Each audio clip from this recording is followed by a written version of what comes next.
네, 오늘장 중심 이슈 살펴보고 그 안에서 핵심이 될 종목들 찾아보는 시간입니다.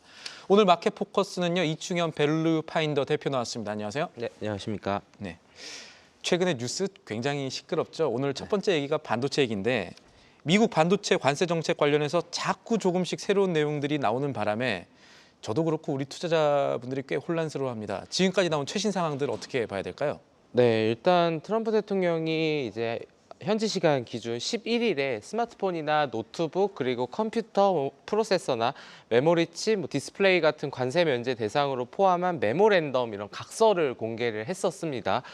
그리고 그 날에 이제 미국 관세국 경보청도 같은 날에 구체한 문서에서 해당 품목이 포함이 된 명시된 명단을 발표를 했는데 이제 그러다 보니까 이제 업계에서는 관세 때문에 최근에 뭐 엔비디아나 이런 주가들에 많이 흔들림이 있었으니까 이제는 좀 그래도 이 중요성을 인지를 했구나 이렇게 이제 생각을 했었던 것 같은데 그러면서 애플, 엔비디아, 마이크로소프트, 뭐 삼성전자 이런 기업들한테는 기회가 될 것이다라는 분석들이 마구 이제 쏟아져 나왔었는데 이제 하워드 러트닉 미국 상무장관과 트럼프 대통령이 이제 이게 우리가 얘기했던 거랑 시장이 약간 잘못 이해하고 있네. 이제 이런 부분을 생각이 들었는지 좀 바로잡는 모습이 있었습니다. 예. 그러면서 전자제품의 관세 면제가 아니라는 뜻을 밝히게 되었죠. 그러다 보니까 그러면 기존에 이제 시장에서 호재라고 생각했던 게 호재가 아니게 되었으니까 그러면 좀 어떻게 될까? 이제 다시 한번 좀 지켜봐야 되는 그런 상황인데 그렇다면은 이러한 부분들이 당연히 중요한 건 알겠는데 왜 중요할까를 봐야 되겠죠. 디테일이 중요하죠. 예. 네.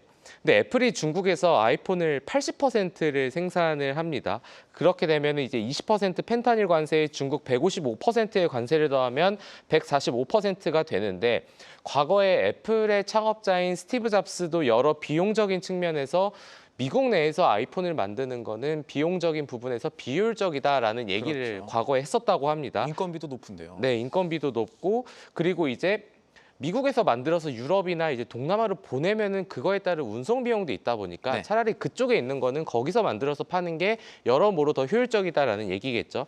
그렇게 되면은 어떻게 관세가 적용이 되면은 아이폰의 소비자 가격이 600에서 700달러 정도, 그 환율을 대략적으로 1,400원을 가정만 하더라도 한 80만 원 정도의 가격이 인상이 되는 거겠죠. 그러니까 이제 소비자의 그거는 굉장히 큰 부담으로 다가올 수 있다. 그러면은 결국은 P가 높아지면은 당연히 Q가 감소를 하기 때문에 그럼 애플의 실적에도 당연히 큰 타격이 있을 거 아니냐. 그러면 반대로 애플에도 큰 타격이 있는데 그럼 애플에 있는 밸류체인에 있는 회사들도 다 같이 힘들어지는 그런 상황이 되기 때문에 우리나라도 거기 포함되어 있죠. 네, 우리나라도 포함이 되어 있다 보니까 그런 거고 최근에 나온 뉴스로는 그래서 애플이 관세 회피를 위해서 인도와 베트남으로 이런 생산의 확대를 이동을 준비를 하고 있는데 이걸 또 중국에서 세관 검사를 강화한다는 명목으로 못 나가게끔 또 한다는 또 그런 소식도 전해졌습니다. 그러니까 미국 국제무역위원회에 따르면은 게임 콘솔 86%, 스마트폰 80%, PC 모니터 79%가 이거 애플을 제외하더라도 이런 IT 세트들이 중국에서 수입이 되고 있는 그런 상황들이기 때문에 장기적으로 가격과 생산 안정성 모두 위협받을 수 있는 이런 가능성이 점점 고조되고 있다. 그래서 그럼 앞으로 어떻게 될 거냐? 예. 당연히 그거는 저도 잘 모르지만 네. 결론적으로는 해당 내용은 면제 확정이 아니라는 거는 일단은 팩트가 되는 거고 그러면 트럼프 대통령이 이제 다음 주 중에 관련된 사항을 좀 더 구체적으로 준비해서 발표하겠다라고 얘기를 했었거든요. 그러니까 그러한 부분까지는 일단은 시간이 좀 지켜봐 줘야 되는 것 같고 그리고 상호관세 면제 대상 IT 제품에서 중국 노출도를 보면은 가장 지금 위협을 받는 게 컴퓨터랑 스마트폰이다 보니까 이런 부분들도 일단은 잘 봐야 될 것 같습니다. 지금 보니까 여러 가지 소비자 피해들이 커지면 미국에서 정치적인 반발들이 불러올 거니까 그래서 이런 내부 반발을 잠재우기 위해서 뭔가 조치를 취했다가 시장이 또 너무 움직이니까 그건 실은 미국 행정부의 움직임들이 어떻게 보면 희한한 상황이다 이렇게 볼 수가 있을 것 같은데 그러다 보니까 지금 여러 얘기들이 나온 과정에서 평가들도 많이 나오잖아요. 네. 증권사들은 지금 이거 어떻게 보고 있습니까, 대체로? 사실 이게 다시 뒤집어지고 나서의 증권사 보고서는 거의 없는 그런 상황인데 일단은 증권가에서는 너무 또 부정적으로는 볼 필요는 없다라는 얘기는 여의도에서는 네, 나오고 있습니다. 미국이 관세 부과 상태에서 품목별 과세를 하지 않은 상태에서 이런 과세 정책을 준비한다는 그러니까 전체 산업으로 보지 않고 품목별로 본다는 거는 결국은 미국 내에서의 IT 수요 하락을 그냥 납두지는 않겠다는 그런 의미지 않을까 이제 역으로 그런 해석을 할 수 있을 것 같고 여기에서 그럼 우리나라의 반도체 기업들은 어떻게 대처를 하고 있을까를 보면은 삼성전자 같은 경우에는 최대한 따라가겠다. 그러니까 미국이 하는 쪽으로 우리는 최대한 부합해서 가겠다라는 그런 기조. 그리고 LG전자는 오히려 좀 더 적극적인데요. 세탁기 건조기를 이제 미국 테네시 공장에서 생산을 했던 거를 여기 우리 냉장고도 추가하겠다라고 하면서 오히려 좀 더 발을 더 맞추는 그런 모습들이 나오고 있기 때문에 이거는 사실 딱 봐도 부정적인 것보다는 상대적으로 긍정적인 거에 가깝다라고 좀 보고 있고요. 예.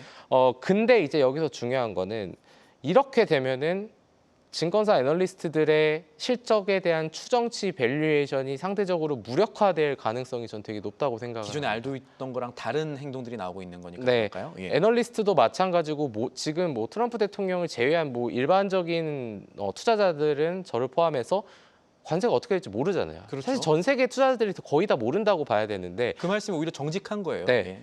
그런 상황에서 그러면은 그거에 따라서 실적 추정이 당연히 달라지겠는데 관세도 지금 100%가 넘는 이러한 상황에서 그러면은 그거는 알 수가 없다 보니 실적 컨센서스 추정에 대한 괴리가 앞으로 커질 수 있을 것이다라는 생각을 하고 있는데 그러면은 여기에서 골드만삭스에서 최근에 의견을 낸 게 있습니다.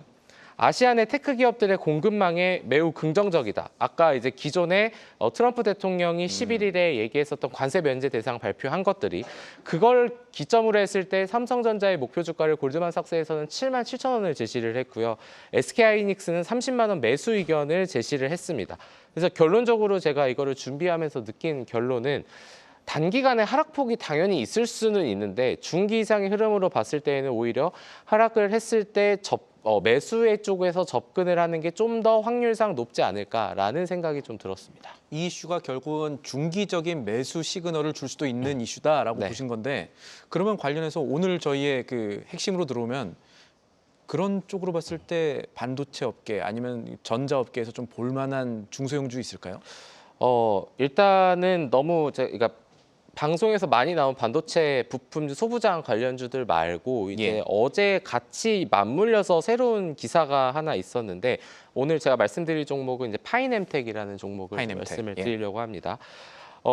어제 어떤 일이 있었냐면은 삼성 디스플레이가 내년 하반기에 나오는 애플 첫 폴더블 폰에 장착되는 OLED 디스플레이를 전량 공급한다는 소식이 있었습니다. 이게 제가 요거를 말씀드리는 이유는 저희가 앞서서 이제 애플에 대한 얘기를 했기 때문에 말씀을 드리는 건데 원래 애플은 2개 기업 이상의 납품 업체를 선택을 하는 그러한 관행이라고 해야 될지 모르겠으나 보통 2개 이상을 무조건 성장시키고 그리고 나서 이제 비딩을 붙이는 전략을 많이 사용을 했었는데 이번에는 단독 벤더의 느낌으로 이제 기사가 좀 나왔습니다. 예. 이렇게 되면은 삼성 폴더블 OLED 점유율이 기존의 40%에서 70%까지도 상승을 할 수 있다라는 분석이 나오고 있는 상황이고 업계에서는 당초 예상치가 900만 대였는데 1,500만 대 이상도 가능하다. 그러면은 제가 말씀을 드리고 싶은 이 파이넴텍이라는 종목은 폴더블 스마트폰의 내장인지 플레이트를 만드는 기업인데요. 전일 동사의 시가총액이 1,800억 원 수준이었습니다. 올해 컨센서스 매출액이 4,300억 원이 좀 안 되고 영업이익 226억인데 내년도 매출액이 5,900억 원, 영업이익이 432억 원. 근데 시가총액 물론 순이익도 한 384억 원이라고 가정을 하면은 PER이 4.3배다. 그러니까 이게 자동차나 요즘에 이런 철강 이런 쪽에서는 PER이 5배 미만의 회사들이 좀 있는데 근데 오히려 이런 반도체나 이런 쪽에서 PER이 5배 미만인 기업은 사실 많이 없거든요. 그러다 보니까 이런 파이넴텍과 같은 기업들도 충분히 저평가 메리트를 주목받을 수 있지 않을까라고 좀 보고 있습니다. 오늘 논리들이 되게 좋으시네요. 감사합니다. 그래서 하나 조금 더 여쭤봐야 되는데 관세 쪽으로 뷰가 그래도 우리가 모르는 건 모르고 아는 건 아는 상황에서 간밤에 나온 트럼프 미국 대통령 발언도 잠깐 짚고 갈게요. 네. 이 트럼프 미국 대통령이 자동차 부품, 핵심 부품 관련해서는 관세 유의할 수도 있을 것 같이 얘기를 했습니다. 그렇게 되면 당연히 뭐 간밤에 미국 자동차주 상승한 것도 그렇고 우리 자동차주 부품주들도 같은 효과 받을 가능성 높다고 볼 수 있는데 오늘 장에 네. 그런 측면에서 관련주 중에 네. 좀 볼만한 종목들도 있을까 이런 질문들 던지고 싶어요. 이게 사실 좀 시장에서 이해가 안 되는 게 관세를 이런 부분들을 사실 싹 다 피해 가려고 노력했었던 기업 중에 하나가 바로 현대차죠. 3월 말에 예. 미국에 30조 원을 투자한다라는 소식이 있었는데 오히려 그 시기가 고점이었고 그때 주가가 23만 원 부근에서 지금 18만 원대까지 계속해서 하락을 했었거든요. 이와 관련돼서 증권가에서 주목하는 기업이 어떤 게 있냐면 화신 아니면 SL 아니면 S&T 모티브라는 기업들이 있는데 화신은 자동차 엔진용 부품을 제조하고 SL은 자동차 부품을 만들고 S&T 모티브는 차량 부품, 뭐 모터 엔진이나 변속기를 만드는 회사인데 근데 아까 방금 말씀드렸던 게 자동차 관련주 중에 PR 5배 위안의 회사들이 좀 있다라고 말씀을 드렸는데 그중에 스몰캡으로 알려진 기업을 하나 보면은 최근에 증권가에서 보고서도 하나 나온 것 같은데 코리아 FT라고 코리아 FT. 의장 부품 내장 외장을 만들고 흡기 시스템을 만드는데 2024년 지나간 실적 기준으로 보면은 매출액이 7,359억 원, 순이익이 354억 원, PER이 3.5배입니다. 요즘에 이런 기업이 참 많은 그런 상황인데 그래도 한 가지 확실한 거는 이미 미국에서 할 수 있는 이런 부분들 현대차가 선제적으로 대응을 했기 때문에 제가 그래서 생각한 23만 원에서 18만 원까지의 하락은 외국인들의 가파른 매도세에 의한 하락이다 보니 이런 부분들이 시간이 좀 지나면 오히려 자동차 관련주들은 충분히 상승할 수 있는 성장 동력이 저는 현대차 투자에서 생겼다라고 보고 있기 때문에 좀 더 이것도 마찬가지로 좀 단기는 모르겠으나 중기 이상으로 봐야 될 것 같습니다. 알겠습니다. 이 내용도 논리가 괜찮네요. 네. 예. 다음 이슈 살펴보죠. 우리나라가 2030년까지 글로벌 휴머노이드 최강국으로 도약을 하겠다라는 목표로 K 휴머노이드 연합을 출범시켰습니다. 이 업계 상황부터 좀 자세히 살펴볼까요? 네, 정부와 40개 기업이 이제 휴머노이드 산업 육성에 1조 원 이상을 투입한다라는 그런 소식이 전해졌습니다. 산업통상자원부가 2030년 휴머노이드 최강국 달성을 목표로 기업, 대학과 같은 이런 40개 단체와 K 휴머노이드 연합을 출범을 이제 시켰는데요. 산업부는 산업계에서 요구한 국가의 지원 그리고 역량에 대한 결집 필요 이런 목소리들을 반영해서 정부 지원을 대폭 확대하고 결국은 각각의 뭐 산업이나 학계, 연구 분야가 가진 이런 장점들을 모아서 시너지를 극대화하겠다라는 이런 얘기를 했습니다. 최근에 국내 정치적 불확실성이 확대되는 가운데 이런 정부의 정책적인 지원은 제가 생각했을 때 큰 모멘텀이 될 수 있다라고 보고 있기 때문에 여기에 해당 연합에는 레인보우 로보틱스하고 두산 로보틱스도 포함이 되어 있거든요. 근데 거기에 업계와 관련된 ETF를 세계 대형 운용사에서 또 출시를 시킨다고 합니다. 그럼 여기서 우리가 생각할 수 있는 거는 ETF가 생기니까 ETF 사람들이 투자자들이 매수를 하면은 패시브 자금 유입도 가능하겠구나라는 쪽으로 볼 수 있겠습니다. 알겠습니다. 저희가 시간이 많지 않아서 조금 질문을 제가 짧게 드려야 될 것 같은데 그래도 이게 중요해서 앞서 지난주에 산업부가 내놓은 K 휴머노이드 자료를 좀 보니까요. 참여 기업 가운데 중소형 상장사로 엔젤 로보틱스, 뉴로메카, SBB테크 이렇게 있었고 네. 이 기업들은 이미 상승세를 탔습니다. 네. 이제 우리가 찾아야 될 건 모멘텀이 더해지고 있는 이 로봇 섹터에서 아직 좀 덜 주목받는 종목들 찾는 건데 네. 대표님 보셨을 때는 어떤 기업들 눈여겨볼 만합니까? 네, 좀 빠르게 말씀을 드리면 중소형주에는 아직 알려지지 않았지만 제형솔루텍이라는 기업이 있습니다. 예. 이 회사가 원래 스마트폰 카메라 핵심 부품인 액추에이터를 주력으로 만드는 회사고 주요 고객사를 삼성전자로 두고 있는데 이 액추에이터가 초정밀, 초소형 같은 고객사 요구에 맞출 수 있는 기술력이 있거든요. 근데 결국은 이제 로봇 액추에이터는 더 고도의 기술력이 요구돼서 이 회사의 기술력이 향후 부각될 수 있다라고 저는 좀 보고 있고 이 회사의 전일 시가총액이 700억 원이 좀 안 되긴 하지만 지난해 영업이익 100억 원을 달성을 했고요. 올해 같은 경우에는 영업이익이 한 200억 원 좀 안 되게 달성을 할 수 있을 것 같은데 이거를 감안해도 이 회사도 PER이 4배 수준의 형성이 되어 있습니다. 현금성 자산도 200억 원이 있고 유휴 자산도 1000억이 있기 때문에 상대적으로 안정성이 있는데 이러한 기술력을 인정을 받지 아직은 시장에서 받지 못했기 때문에 예. 좀 상승을 아직 좀 못하지 않았나라는 관점에서 액추에이터로 만드는 이런 제형 솔루텍이라는 기업도 있다라는 관점으로 봐주시면 될 것 같습니다. 제조업 기업인데 영업이익률이 10%가 넘어가는 거네요. 네. 상당히 지금 이런 기업들이 우리 로봇 쪽에서 많은 건데 네. 저희 지금 우리가 AI 쪽에서도 뭔가를 찾으려고 하고 로봇 쪽에서도 뭔가를 찾으려고 하는데 우리나라에 지금 갖고 있는 잠재력 입장에서는 어느 쪽이 좀 가까울까요? AI 쪽의 모멘텀이 좀 빨리 올까요? 아니면 로봇 쪽의 모멘텀이 좀 빨리 올까요? 결국은 우리나라나 아니면 해외에서의 이런 정책이나 뭐 관세 이런 부분에 저는 다 맞춰질 것 같습니다. 둘 다 고성장 산업이라는 거는 다들 알고 있는 사안인 거고 그러면은 근데 이제 제가 말씀을 드리려고 하는 거는 로봇 같은 경우에 최근에 주가가 레인보우 로보틱스도 삼성전자 인수 이후에 거의 43만 원까지 갔다가 거의 40% 조정을 받았거든요.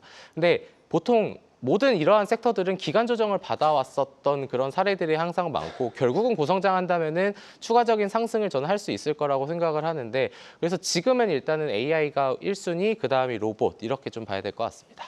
알겠습니다. 거기에 맞는 이제 실적들이 같이 참 네. 붙어줬으면 좋겠는데요.